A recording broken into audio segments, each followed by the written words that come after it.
life that we've designed.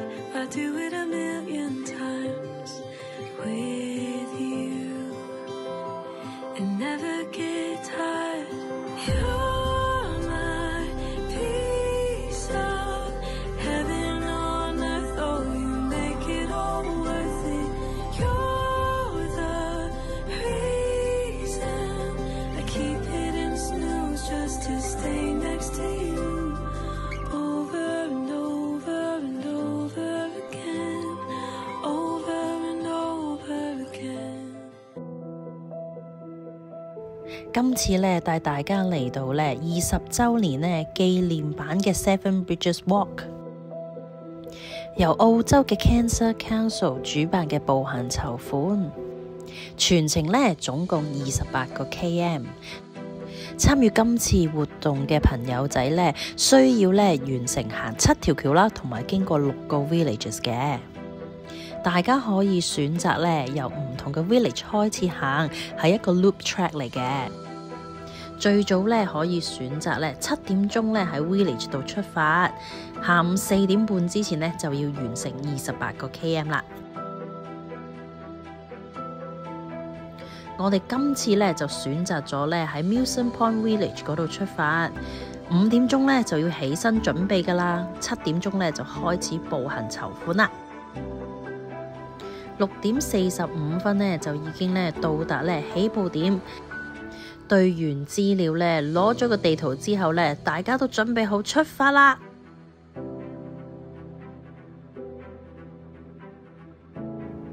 因為咧今次咧要行28 km， 所以咧我哋都準備好咧足夠嘅食物啦、水啦，同埋防曬用品。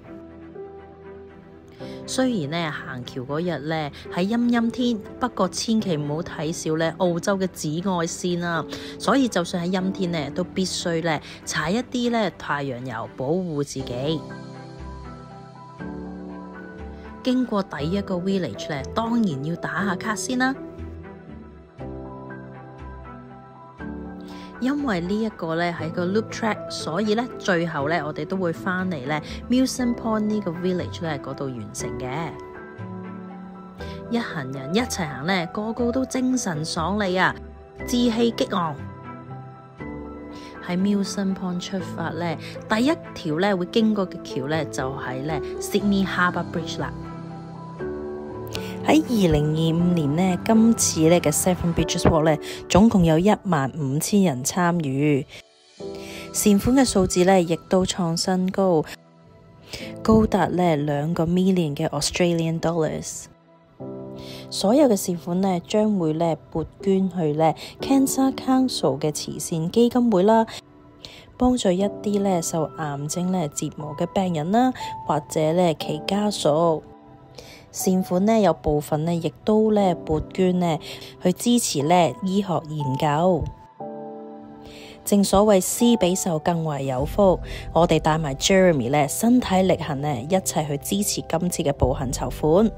而且當日咧亦都咧好多謝咧好多嘅義工朋友咧幫手咧，先至可以令咧呢個咧活動順利進行。喺同大家咧分享呢個步行籌款嘅活動之餘咧，不如亦都同咧大家分享一下咧我哋今次行呢7條橋嘅少少歷史啊！悉尼嘅海港大橋咧係一座位於咧新南威爾斯州嘅鋼鐵拱橋，橫跨咧悉尼港啦，同埋咧悉尼嘅商業中心區同北岸。呢條橋嘅其中一個特別之處呢，就係咧喺橋上面呢可以通行鐵路啦、汽車啦、單車啦，同埋俾人哋行㗎喎。除咗以上呢幾個方法呢，可以呢遊覽悉尼大橋呢，其中一個呢最特別嘅方法呢，就係行上去悉尼大橋嘅頂啦。大家呢，如果有興趣嘅話呢，亦都可以呢上網睇下有關嘅資料啊。我哋之前行過，真係一個非常之好嘅經驗。悉尼橋呢於1932年開通，全長呢有1149米，有139米高。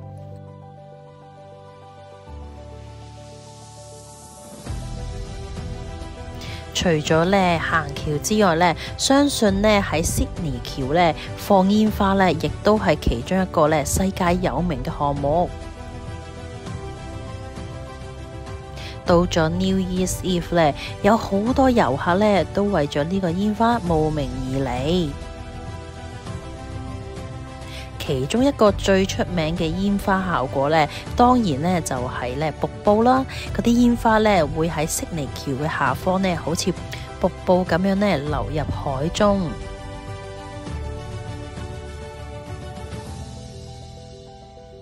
New Year's Eve 如果嚟到咧悉尼咧，唔嚟睇煙花咧，就真係浪費晒啦。不過咧提大家咧，要早啲去霸位，因為咧過咗下晝3點鐘咧，就唔俾人再進入噶啦。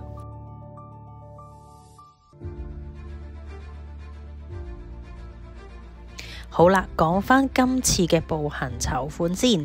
其實今次咧係我哋第2次咧去參加呢個步行籌款。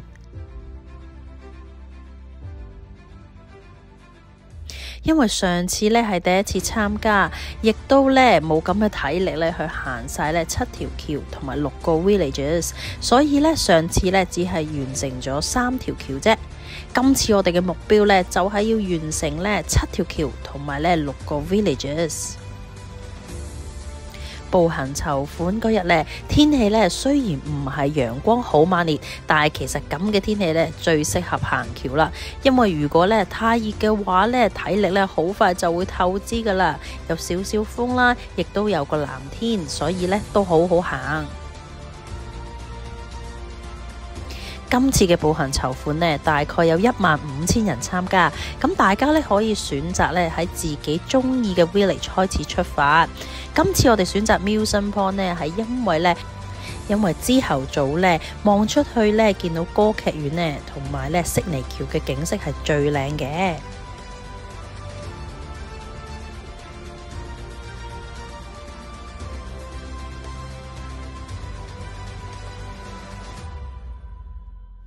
而且 Milson Point 呢，亦都係咧最多人開始嘅 village， 氣氛係特別好㗎。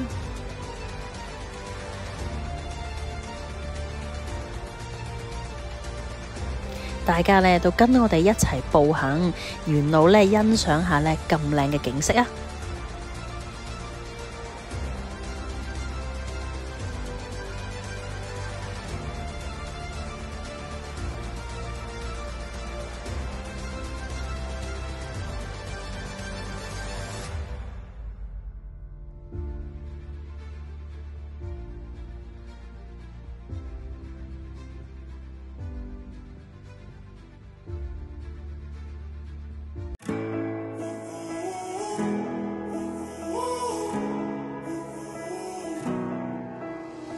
！Time stood still, just like a photograph. You made me feel like this will last forever. 上一次咧行橋咧已經係2年前啦，嗰陣時咧 Jeremy 得6歲，其實咧行到3條橋咧已經好叻噶啦。今次我哋咧久經訓練，平時有行開山，所以咧希望咧都可以咧順利完成咧28 km 嘅挑戰。雖然住喺悉尼，但係其實咧都好少咧咁樣去咧咁近距離咧睇到悉尼嘅美貌。今次行嘅7條橋咧，沿路咧都沿住海港，所以咧亦都可以欣賞一下咁靚嘅 Darling Harbour 啦。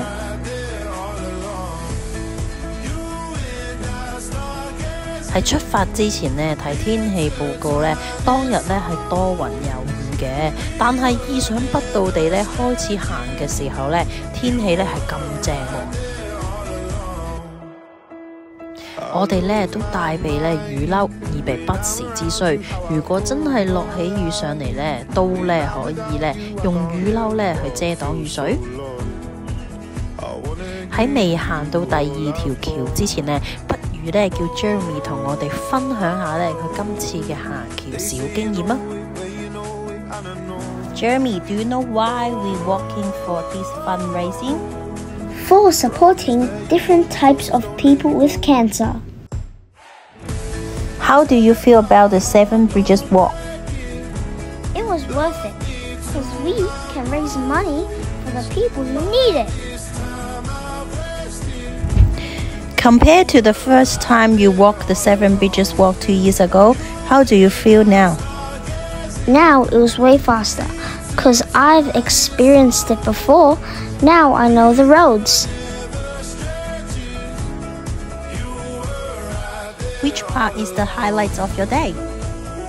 It was when we walked the most beautiful main point, the Harbour Bridge. What did you see? I saw the Opera House.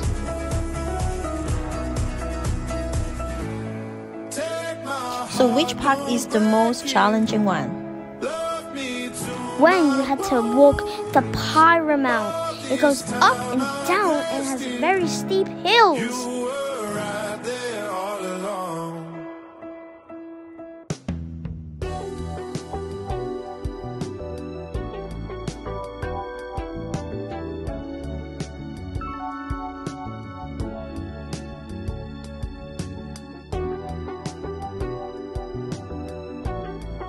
It takes you how long to finish the whole track? It will approximately take you with kids 9 hours. Open the curtain to the sun like a shower.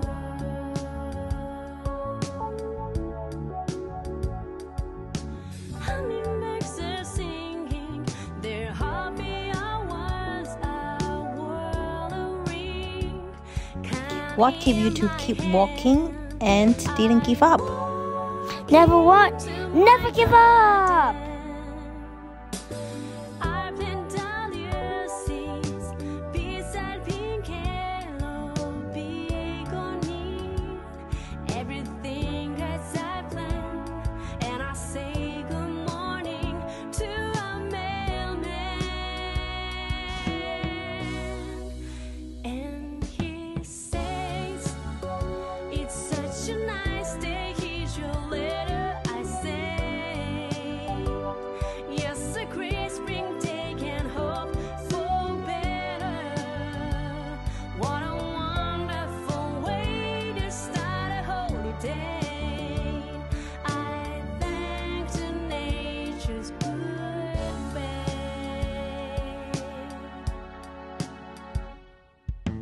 I'm so happy. Colors and armors like a supernova.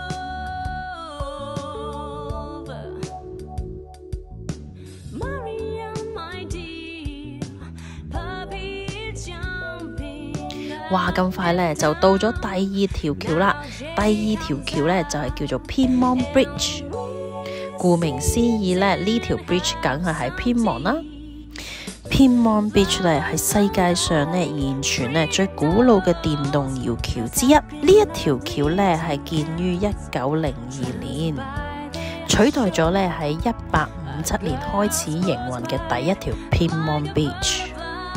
沿住 Pyrmont Bridge 上面行呢，兩邊呢你可以見到呢係悉尼好出名嘅 ICC 啦，亦都呢可以見到呢 Crown 嘅酒店啦。喺附近遊覽嘅朋友仔呢，亦都可以去呢 Darling Harbour 嗰度呢參觀一下蠟像館啦、水族館啦，或者呢小型嘅動物園。唔記得咗，仲有呢海防博物館。適逢星期六呢 Darling Harbour 呢邊呢仲會放煙花嘅喎。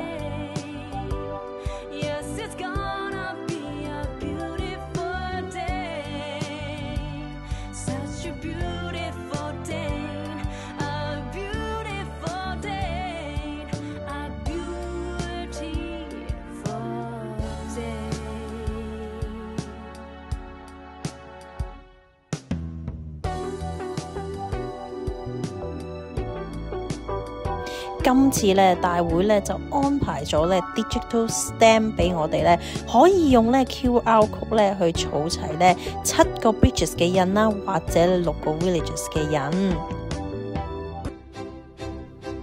去到每一個 checkpoint 咧，你都可以咧用咧你嘅手機啦，去咧 scan 一下個 QR code， 咁樣咧喺你個 dashboard 上面咧就會咧顯示咗咧你已經咧完成咗一條橋，或者咧去到一個 village 啦。又或者咧喺出發之前咧攞一張地圖啦，上面咧就有晒咧每一個咧要吸印仔嘅地方噶啦。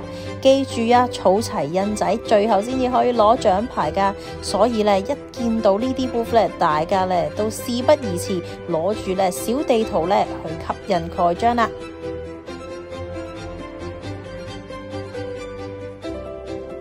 每去到呢一個 village 咧，都有唔同嘅 entertainment 咧，俾大家咧可以休息一下嘅喎，亦都有咧 food truck 咧，大家可以買下嘢食啊，買下嘢飲啊，坐下休息下，又再行啦。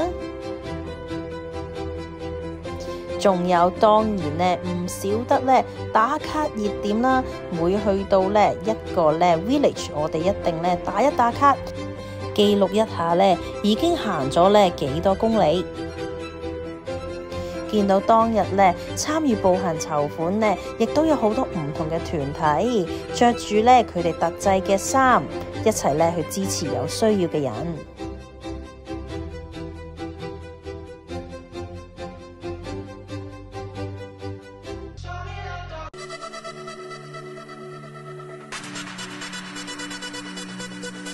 亦都可以咧寫上一啲祝福嘅語句咧送俾人啦。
經過咧 Pyrmont Beach 咧同埋 Pyrmont Village 之後咧，我哋繼續出發啦。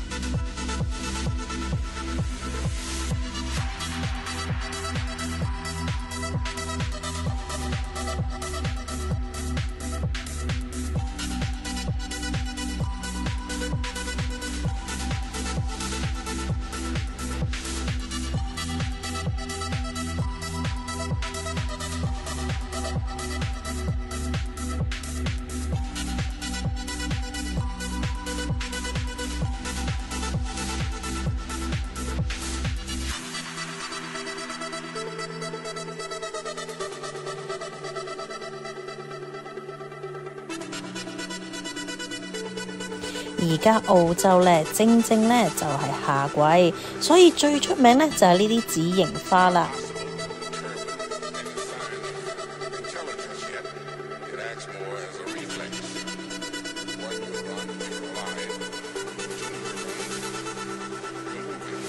紫螢花咧盛開嘅時間咧特別短，大概咧只有2到3星期嘅啫。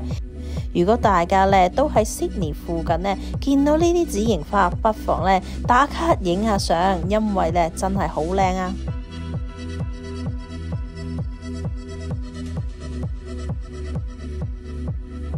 打完卡，繼續咧出發咧去到下一條橋啦。究竟下一條係咩橋呢？下一集再同大家分享。